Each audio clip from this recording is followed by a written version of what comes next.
So this list of 9 saboteur accomplices, again, they work with the judge and they feed on negative thoughts. And like the judge, they're primarily fear-based.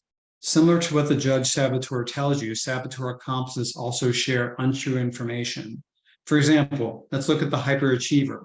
That hyperachiever might whisper something along the lines of, life is about achieving and producing results. Portraying a good image helps me achieve results.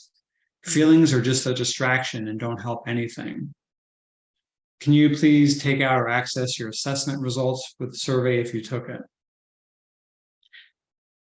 And then in the chat, can you describe in a few words any insights you got from taking the assessment that you'd like to share with the group?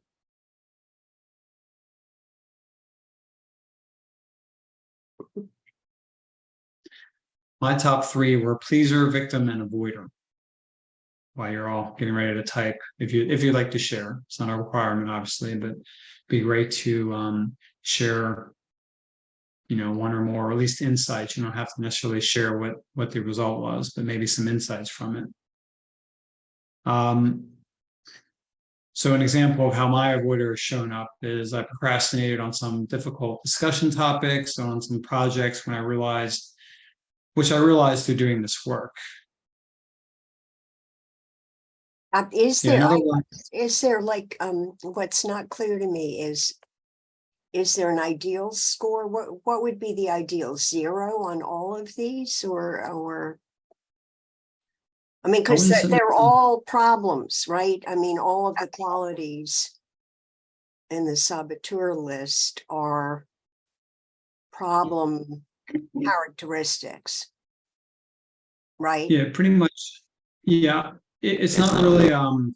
See, the way it's set up is that it assesses out of these 9, what are your top 3? So the way the scale is set up, Karen, is that it would be more which one of these shows up more frequently in your life, more strongly, versus it being, it shows the amount that they show up. It doesn't necessarily say, you're at a 0 level or a 10% level with these. I mean, it does show, like, depending on the assessment, how frequently and which ones show up the most, but there isn't really like a, ideal situation. It's more like it's tailored to you. And again, this isn't a perfect science, but it does give you like a snapshot of maybe what shows up more frequently, and maybe with that awareness that brings some way of addressing it.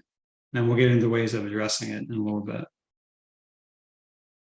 So I see some other examples, vigilant, victim, avoider, hyperactive. So, and if you have any questions about any of these, on the website, on the Positive Intelligence website, they actually have descriptions of these in more detail, but we can go back at some point and look at these if we have time and you're interested in any of these 9.